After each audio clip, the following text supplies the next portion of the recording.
The war had dragged on longer than Robb Stark expected. Too many men had died, too many houses had betrayed him, and the North was tired. Robb knew one thing. Clearly, he could not win this war with swords alone. The South had gold, dragons, and deceit. But Robb had something more dangerous. Desperation. In the dim-lit war tent, the maps of Westeros lay sprawled on the wooden table. His bannermen argued and shouted around Himlord Karstark, still grieving over his sons. The Great John, drunk and angry. Roose Bolton, calm and silent like a snake, waiting in the grass.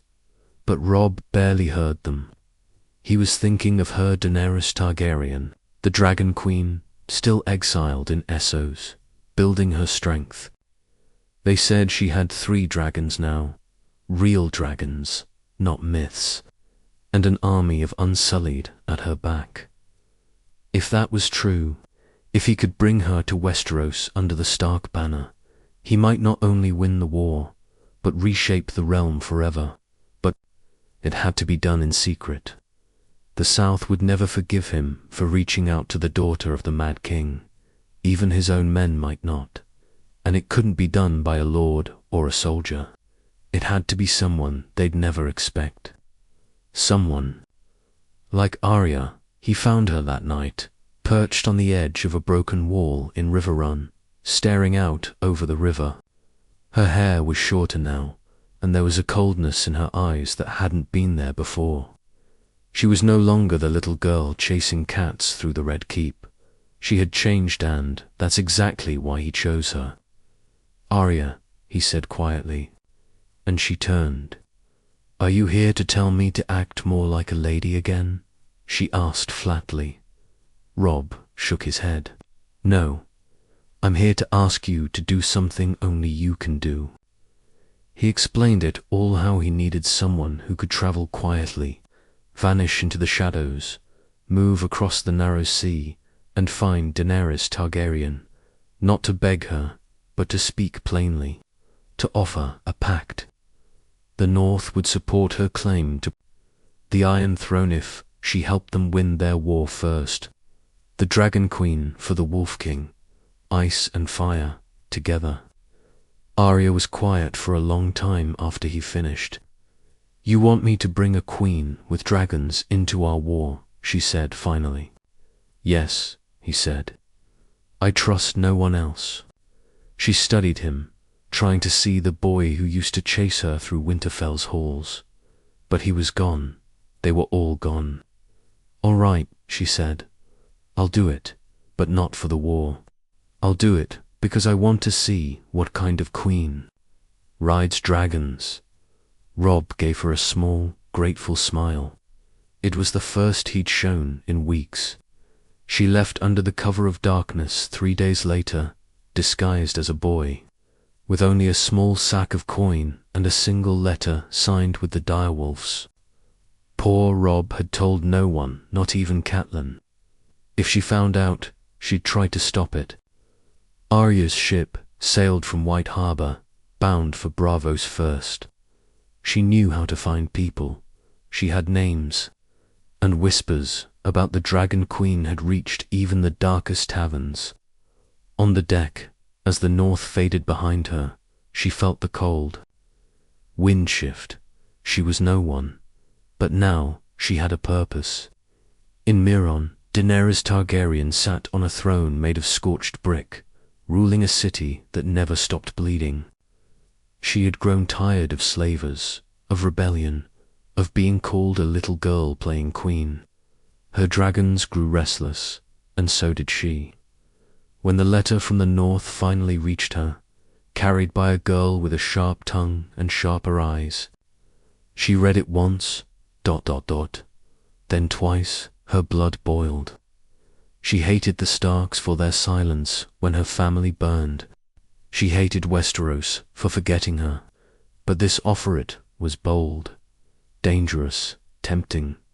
She looked at Arya Stark, who said nothing, only waited. "You look like a girl who's seen death," Daenerys said. Arya met her eyes. I've been trained by it. The queen smiled. And for the first time in a long while, so did the wolf. Meryn had seen blood before, but not like this. Word of Arya's arrival and the northern letter spread through the pyramid like wildfire. Some believed the girl was a spy, a liar, or a faceless assassin sent to murder Daenerys. Others whispered that she was a Stark, the sister of a king in the cold, distant north come to trade peace for dragons. Daenerys didn't care for whispers. She watched Arya, tested her without saying so. She had seen many girls with knives and dead eyes. Most were broken inside, pretending they were strong.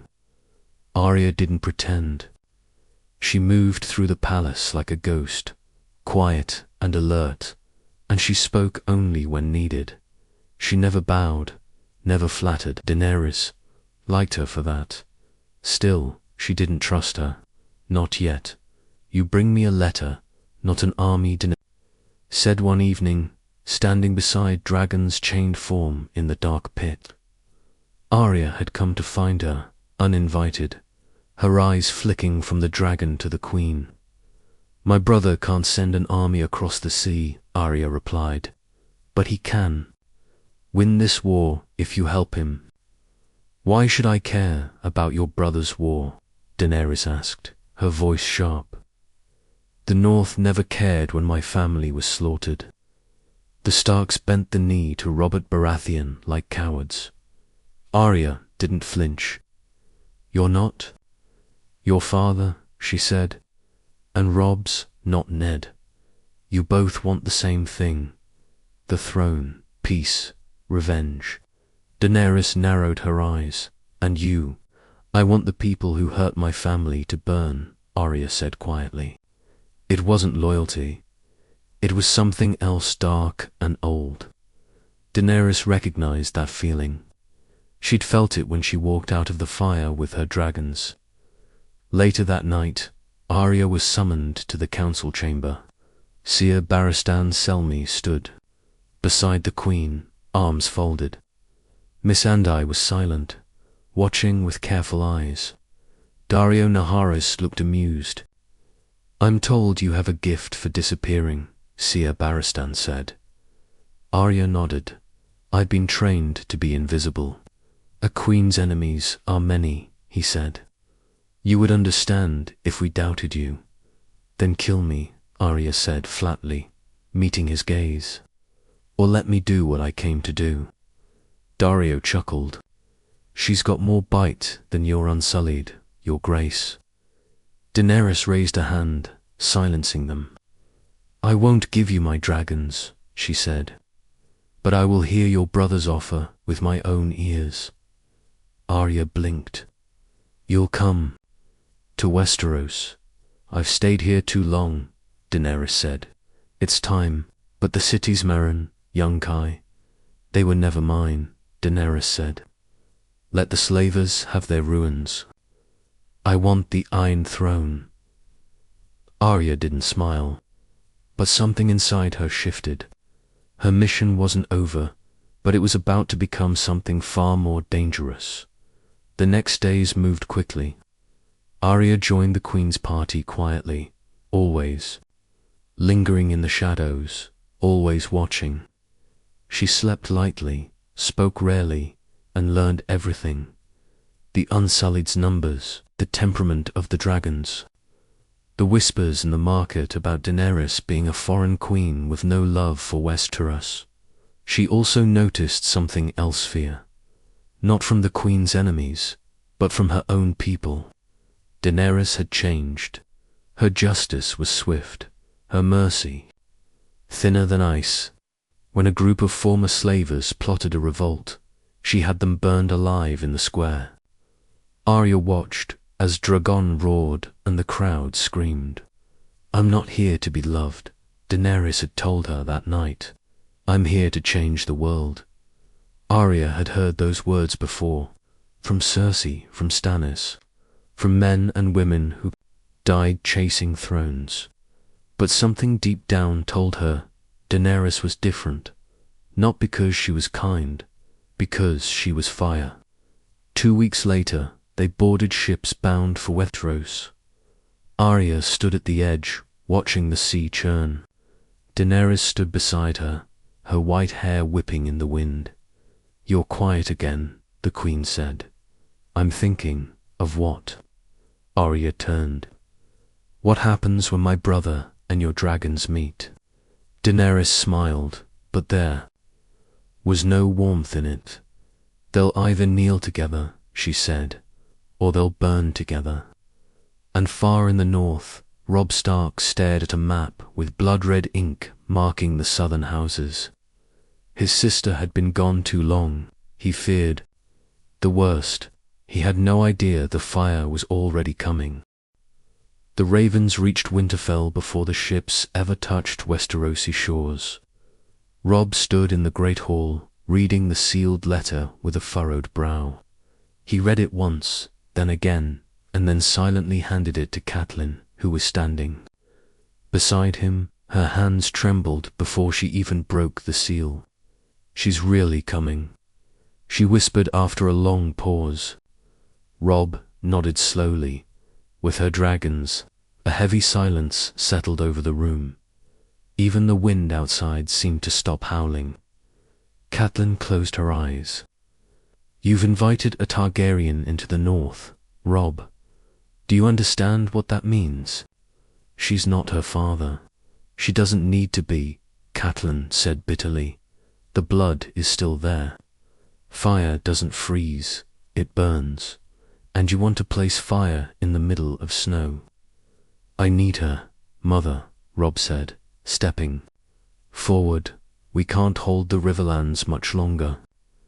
Tywin's gold wins men faster than my honor ever could. If I fall, the North falls. The Boltons are whispering again. The Freys are watching. I need a dragon to hold them off." Catelyn stared at her son as if she were seeing him for the first time. There were streaks of grey in her hair now, and lines carved deep into her face. War had aged them both. "And Arya?" she asked quietly. "I don't know what she's become," Robb admitted. "But she got the Queen's attention. That's more than I hoped for." He didn't say it aloud, but something inside him feared the truth that Arya was no longer a Stark in the way he remembered. She had vanished into Essos, into a world of assassins and shadows.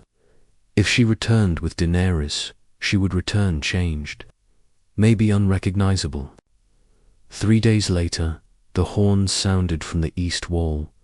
Winterfell hadn't seen a fleet that size in 100 years. Sleek black ships flying a red dragon sigil, coming in through White Harbor like a vengeful tide. Villagers gathered on rooftops to catch glimpses of the dragons circling overhead. To now, not 3, though even 1 was enough to make a grown man drop to his knees. Dragon landed just beyond the castle walls, his wings casting long, terrible shadows over the snow. He let out a shriek that echoed for miles, a sound no northern heart would ever forget. And then she appeared, Daenerys Stormborn, silver-haired, clad in black and crimson, eyes colder than the wind itself. She rode through the gates with an honor guard of Unsullied behind her, her face unreadable. Arya rode at her side, dressed not in silks, but in simple travel leathers. She looked thinner, paler, but harder. Her eyes scanned the crowd like a predator. Robb was waiting in the courtyard for a heartbeat when Arya stepped down. He saw the little girl, again the one who used to chase cats and beg for sword lessons. But she didn't smile. Neither did he. She walked up to him, and the guards stiffened. But Robb raised a hand. "Little sister," he said quietly. Arya only nodded. "You called a storm," she said. "Now hold it." Daenerys dismounted next. The crowd murmured round her, some curious, some fearful, some full of hate. Northerners didn't forget. Targaryen fire, Queen Daenerys, Robb said, keeping his voice calm. Welcome to Winterfell. Daenerys stepped forward. You asked for fire, she said. I've brought it. Robb didn't blink. And in return, I want the Iron Throne. That night, they met in the war room. The map was still there, but now dragonstone markers stood alongside wolf sigils. Daenerys didn't sit. She stood, tall and imposing. I have 2 dragons, she said, and 10,000 unsullied. Your war can be over in a month if we strike quickly. Robb looked over the map. And when the Lannisters fall, I take King's Landing. I sit the throne. The North bows. Catelyn, standing in the corner, spoke finally. You'll find that the North remembers, and it does not kneel. Daenerys turned to her. Then it burns. Robb slammed his fist on the table. Enough. He looked at both women, his mother and the Queen. We'll win this war together. But when it's done, the North will speak for itself. Daenerys gave a small, knowing smile. So be it. Arya watched them from the shadows. She knew. This wasn't a partnership. It was a powder keg. And somewhere in the halls of Winterfell, a raven took flight again, this one heading south, to Tywin Lannister, letting him know the dragons had come. King's Landing had never felt colder, even under the blistering sun. Tywin Lannister stood at the Red Keep's balcony, the letter still in his hand. His eyes didn't blink as he stared out across the city. The bells rang in the distance, but his mind heard only the rustling of wings, the whisper of dragons. He'd seen one once, back when he was a boy, barely old enough to carry a sword. It was dying then, chained in the bowels of the dragon pit, pathetic and small. But he remembered the stench of it, the unnatural heat radiating from its scales. If they'd returned now, truly returned, this war was about to change. Behind him, Cersei stood fuming. You should have killed the last of them when they were still in the east, she snapped. You let her grow. You let her build an army. I don't let anyone do anything, Tywin said coldly. She has grown because we were too focused on playing king while the board shifted beneath us. Cersei paced. Dragons. In the north, with Starks. Tywin finally turned to her, voice measured and sharp. You think the Starks are fools. They've done what no other house had the stomach for. They reached across bloodlines and history to survive. That's not weakness. That's war. Cersei's lip curled. Then we burn them all. We have wildfire. We have gold. We'll buy every sword in Essos. You'll do nothing, Tywin interrupted, because this war is no longer about swords. He moved toward the table, where 3 chess pieces sat, a lion, a wolf, a dragon. We've underestimated 2 things, he continued, the will of the North and the return of real Targaryen blood. He looked at Cersei coldly. If Daenerys Stormborn lands in King's Landing with northern support, with dragons at her back and Stark loyalty in her favor, our alliances will fracture. The Reach, Dorndale hesitate. The realm hates the North, but it hates Lannisters more. Cersei's face darkened. So what? We surrender. Tywin scoffed. We divide them. Divide and conquer, his old mantra. In the days that followed, ravens flew like black arrows across Westeros. Tywin reached out to every house with old grudges, the Boltons, the Freys, the Baratheon loyalists who still spat at the name Targaryen. He promised gold, land, and something better, vengeance. He knew the North would never fully trust Daenerys, her fire, her foreignness, her dragons. and he knew Daenerys's pride would not tolerate being seen as a mere tool for the North. If he could ignite the tension between them, he wouldn't have to raise a sword. They'd tear each other apart. Back in Winterfell, that very tension was already boiling. At the morning council, Daenerys had demanded grain stores be redirected to feed her unsullied. The North, still starving from years of war, refused. "These men are soldiers, not beasts," she said. "They fight for your cause now. They fight for their queen," Robb replied. "And the North doesn't bend to threats." Arya sat between them, silently picking at a knife's hilt, watching both sides with a growing sense of dread. It wasn't one thing. It was everything. The way Daenerys looked at Northerners like they were beneath her. The way Robb ignored her advice, as if she hadn't conquered cities across a continent. The way Catelyn refused to dine with her. The way people whispered when Dragon's shadow darkened their fields.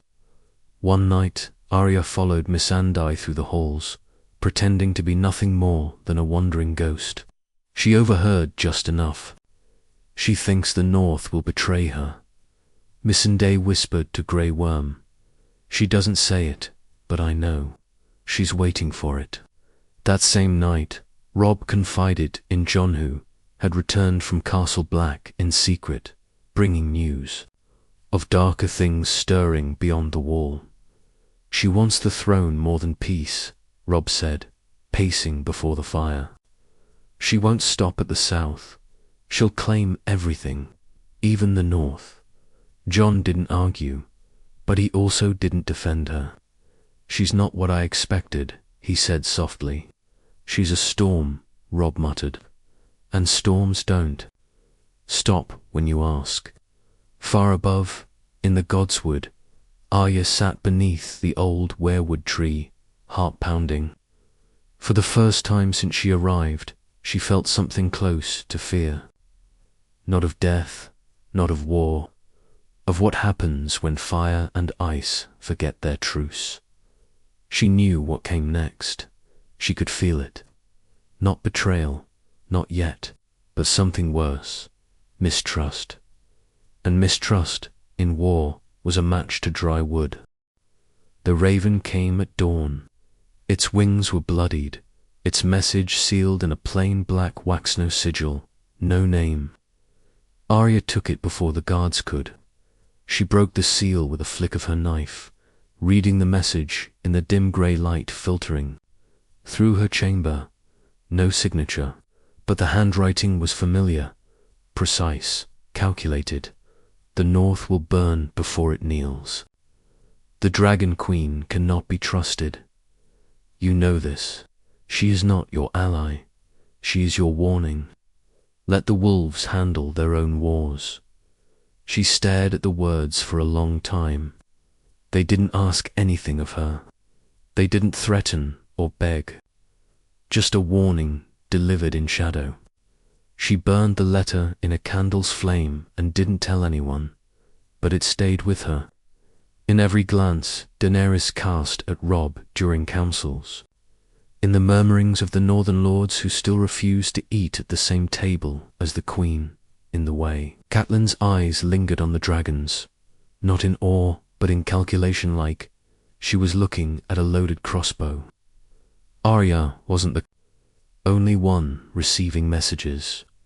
In the quiet of the war chamber, Robb laid open a sealed parchment sent by Lord Roose Bolton.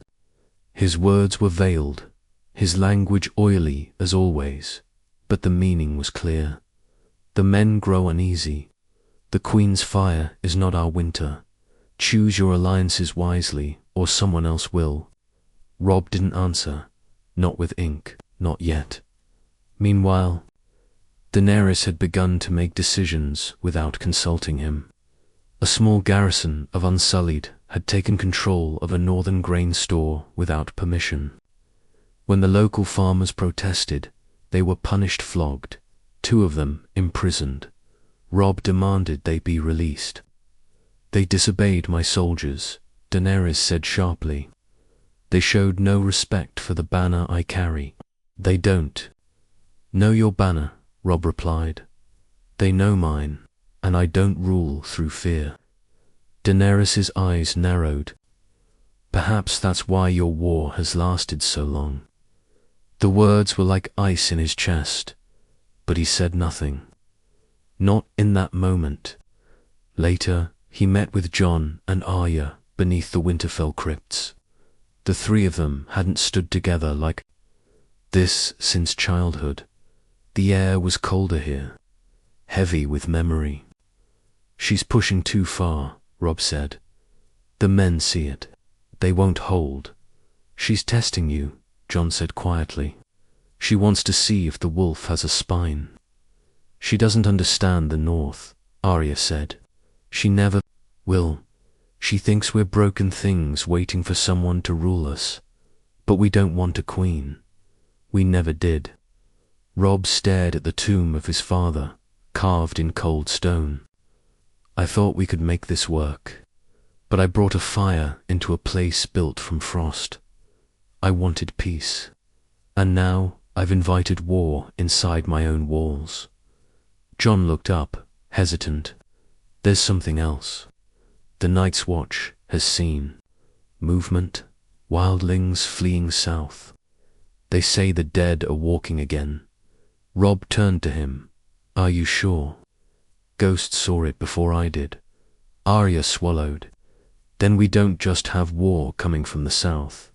We have death coming from the north. Silence fell again, but it didn't last.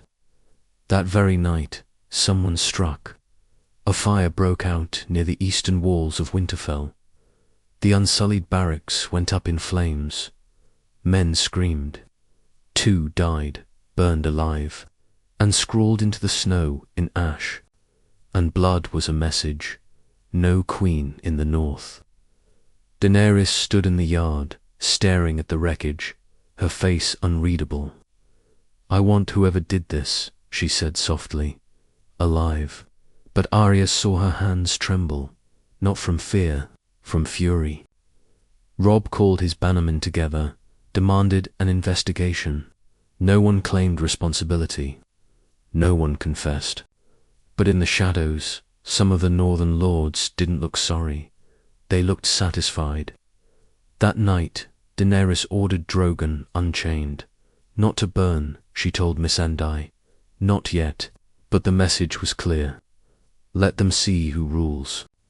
Fire. Arya stood alone in the godswood after midnight, her breath steaming in the cold. She felt something shift in the trees, not the wind. Something deeper, older. She heard a voice in her mind, not from the gods, not from her family, from herself. You're not here to bring peace. You're here to choose a side. She thought she had already chosen, but as Winterfell cracked, under the weight of dragonfire and northern ice, she realized the real war hadn't started yet. It was coming, and she might have to kill someone she once loved to end it. The tension in Winterfell was now a noose, tightening with every breath. Dragons unchaining had been a warning, but to the northerners it felt more like a threat. He circled the skies each morning, casting massive shadows over villages and farmlands, his screech loud enough to wake the dead. People stopped leaving their homes. Livestock scattered at his presence. Children cried at night. The North had suffered war, starvation, and betrayal, but it had never known fear like this. Robb saw it in every face, even among his own men. They stopped speaking when Unsullied walked by. They refused to eat the food delivered by the queens. Quartermasters. Even in the hall, they avoided looking at her directly, as if meeting her eyes would bring fire to their doorstep. It was unraveling faster than Robb could hold it together. He summoned Arya. She arrived silently, dressed in black. She looked thinner, more alert than ever. I need to know the truth, Robb said, once they were alone. Did someone send you here to bring Daenerys, or to use her against me. Arya didn't blink. You asked me to find her. I did. But whose game are we playing now? He whispered. Because it doesn't feel like mine anymore. Arya stepped forward slowly, her voice low. You think you can ride a dragon and not get burned? Robb looked away. She's not your ally, Arya continued. She's a queen raised in exile, fed on vengeance. You think she came here to help the North? No. She came to take what was promised. Robb's fists clenched. And what would you have me do? Kill her. Send her back across the sea. We need her dragons. Arya stepped even closer. Then control her, or she will destroy everything. Meanwhile, Daenerys had problems of her own. The Unsullied no longer marched in perfect discipline. Their commander, Grey Worm, had been poisoned to a scratch, likely from a hunting blade slipped into their supply tents. He survived, barely, but his eyes were now watching every northerner with growing suspicion. Missandei begged Daenerys to leave Winterfell. They will never love you here, she said. They will never kneel. They don't have to love me, Daenerys said coldly. They only have to fear me long enough to remember who saved them. She stood before Drogon that evening, her hand resting on his snout. Just one, she whispered. One northern. Traitor burned, and the rest will fall in line. Missandei stepped back. If you do that, you lose them forever. Daenerys stared into the fire burning in Drogon's eyes. Then I never had them. That night, as snow began to fall harder than ever, Robb's war council was interrupted. A scout arrived, bleeding, half-frozen, barely able to speak. They're here, he rasped. White walkers, south of the wall. Heading this way.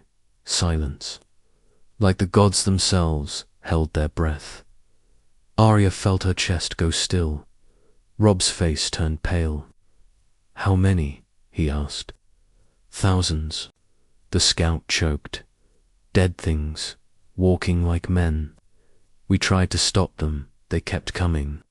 Suddenly, everything else, the dragons, the crown, the Iron Throne felt far away.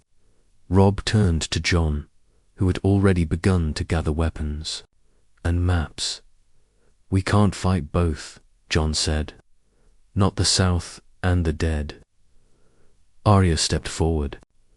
Then we choose, and we choose now.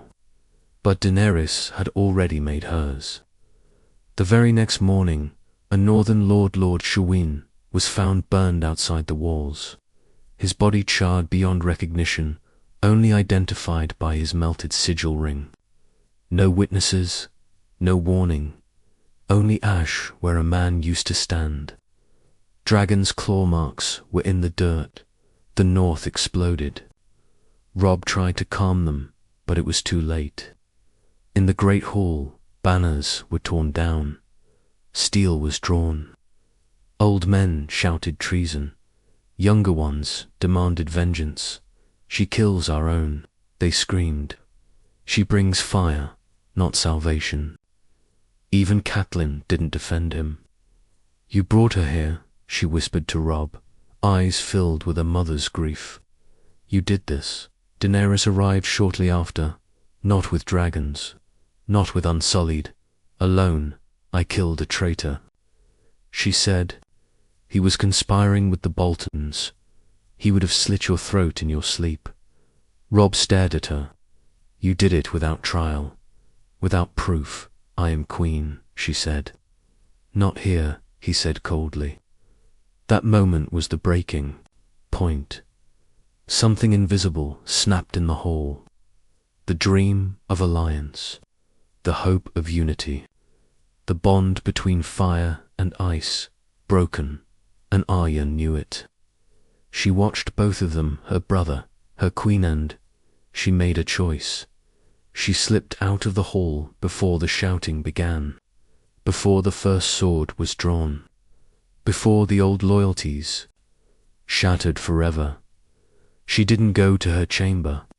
She went to her hidden room in the crypt, where her steel slept cold and sharp, because if the war was here now, someone had to end it, and it wouldn't be done with words. Arya didn't sleep that night. She didn't blink for hours. She sat in the crypt, ghost by her side, sharpening needle with slow, quiet strokes. The sound echoed softly in the tomb of her ancestors' steel on stone, death preparing for death. Upstairs, Winterfell was splitting at the seams. Daenerys had retreated to her chambers, surrounded now by doubled, unsullied guard. Robb remained locked in council, refusing food, refusing rest. The northern lords argued endlessly, some demanding he cast the queen out, others begging him to strike first before she brought fire upon the entire castle. They didn't know it yet, but the war was no longer at their gates. It was already. Inside, Arya moved through the hallways like a shadow, avoiding every torch and every voice. She watched from the rooftops as Drogon rested atop the eastern tower, his eyes always open. The air around him shimmered with heat despite the deep snow. The beast didn't sleep, he waited. Inside, Jon Snow moved between loyalties. He spoke to Robb, then Daenerys, then Robb again, and each time his face grew more exhausted, more conflicted. He came to Arya in the Godswood at dusk. "You're going to kill her," he said. Arya didn't answer. Jon stepped forward. "Tell me I'm wrong." "You want to hear something else?" Arya said, not looking at him. "Because you love her." Jon's jaw clenched. "This isn't about love. It always is," she said. "You think love will save her. But love didn't save father, or mother, or the North." "She's not the Mad King," Jon said quietly. Arya finally turned to face him. "No, she's something worse. She thinks she's just. That makes her unstoppable." He stepped closer. "If you kill her, she'll kill Robb next," Arya said sharply. "Don't be a fool, Jon. You saw her burn that man. No trial, no hesitation. She didn't just want to kill a traitor. She wanted the North to watch." Jon's voice dropped. "I'll talk to her again. There's still time." Arya stared at him. There was pity in her eyes. "There isn't," and then she left. That night, under cover of blizzard wind and silence, Arya slipped into the Queen's tower. The Unsullied didn't see her. They never saw the Faceless. Inside, Daenerys stood before the fire, still in her black coat, her silver hair flowing loose. She was alone, no guards, no Missandei, just a woman who had fought too long and trusted too little. "I wondered when you'd come," Daenerys said, not turning. Arya froze. "I saw it in your eyes the day you arrived," Daenerys continued. "You don't belong to any crown. You belong to death." Arya stepped forward slowly. "And you belong to fire." Daenerys turned then. Number, crown, no armor. Just her, and yet she looked more dangerous than ever. "You came to kill me," she said. Arya didn't answer. Daenerys smiled faintly. "But you hesitated." "You killed a northern lord without trial," Arya said. "You threatened my brother. You brought war to Winterfell. I brought power to the North," Daenerys said. "And if your brother had used it better, we wouldn't be here." Arya's grip on Needle tightened. "You're not here to save anyone," she whispered. "You just want the throne." Daenerys stepped forward, slowly. "And I will take it, because the realm needs someone who isn't afraid to make the hard choice, to sacrifice peace for justice." Arya's voice dropped to ice. "You sound like Cersei." That silenced the Queen. A long pause passed between them. Then, for the first time, Arya saw something in Daenerys she hadn't before. Not rage, not pride, weariness.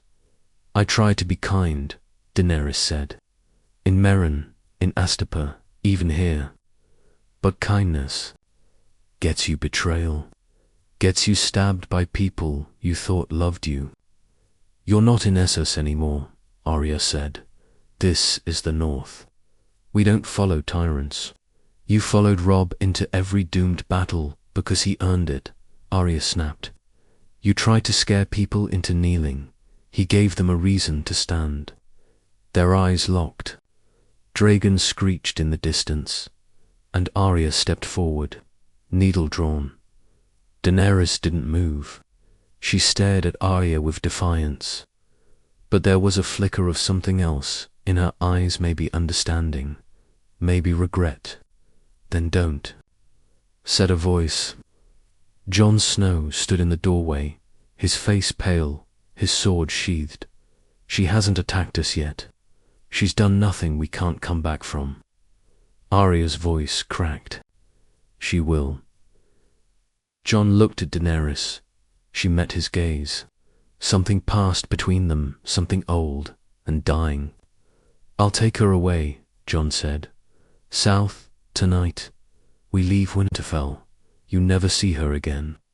Arya said nothing for a long time, then swear it. "I swear." She stared at them both. Then slowly she lowered her blade and walked away. That night, before dawn, a single horse rode south through the snow. Jon and Daenerys, cloaked and silent, disappeared into the wind. But Arya knew what she had done wasn't mercy. It was a delay, because people like Daenerys didn't vanish. They returned, always with fire. Winterfell woke to silence. Snow blanketed the stone with soft, deceptive peace. No horns, no shouting, no dragons in the sky. The Queen was gone. So was Jon. No word, no warning, just empty chambers and an extinguished fire. But Arya knew. She stood on the battlements as the pale morning light crept over the land. Below her, the courtyards were still. The Unsullied had begun withdrawing even before dawn, marching south under a white banner, no sigil, no blood. Robb stood beside her, his breath fogging in the cold. His face was unreadable. "She's gone," he said. "She'll be back," Arya replied. "They always come back." He glanced at her. "You let her go." "No," Arya said. "I let you live." That hit deeper than any blade. He didn't answer. The council met later that day, stripped bare. No queen, no foreign generals, just Northmen and hard eyes and fresh scars. Lord Manderly spoke first. "She burned one of ours. She threatened Winterfell, and you let her walk. She was never ours to keep," Robb said. "She would have destroyed the North from within if she stayed. Or she'll destroy it from without when she returns," muttered Lord Glover. Roose Bolton's raven arrived just after the meeting. No words, just a sigil carved in wax. The flayed man. Arya watched Robb crumble the letter without reading it aloud. But she saw it in his face. The Boltons had declared neutrality, which meant they were waiting to see who bled first. The North was tired and splintering. Catelyn found Arya in the crypts that night, where she always returned. She stared at Lyanna's tomb, the ghost of the past whispering beneath stone and snow. "You should have killed her," Catelyn said. Arya didn't turn. "It wasn't my kill." "You think she'll be merciful next time?" "No," Arya said. "I think she'll be faster." Catelyn stepped beside her. "You've changed." Arya finally looked up. So has the world. Far to the south, in a cold stone ruin that once belonged to the Targaryens, Daenerys sat before a fire that did not warm her. Jon stood beside her, silent, watching her fingers twitch. "You stopped her," he said softly. "She stopped herself," Daenerys whispered. For now, Jon didn't answer. "I meant to save the world," she said. "Now I see it doesn't want saving. It wants burning." Jon looked at her with the kind of sorrow only a man in love with a storm could carry. "Then why didn't you burn Winterfell?" Daenerys turned to him, her eyes tired. "Because I saw something in her, in Arya, a mirror, and I realized, I'm not the hero of this story." Jon didn't respond. He sat beside her, unsure whether to hold her or stop her. She leaned her head back against the stone wall, closing her eyes. "I'll return one day," she murmured, "not as a queen, as a reckoning." Jon stared at the fire. "Then I'll be the one waiting for you." They said nothing else that night, but both knew the truth. Love was no longer enough. In Winterfell, Arya stood before her brother one last time. "You're leaving," Robb said, though it wasn't a question. "I've seen what's coming," Arya said. "The South will never stop fighting for the throne. And when Daenerys returns, I'll need to be ready." Robb looked at her like a man watching the last of his innocence walk away. "Where will you go? Where dragons learn to bleed?" She didn't say goodbye. She never did. She just rode out through the gates before dawn, dressed in black, needle strapped to her back. The snow swallowed her, but the North never forgot. Not the queen who vanished, not the wolf who hunted her, not the war that never really ended. Because fire waits, ice remembers, and vengeance always finds its way home.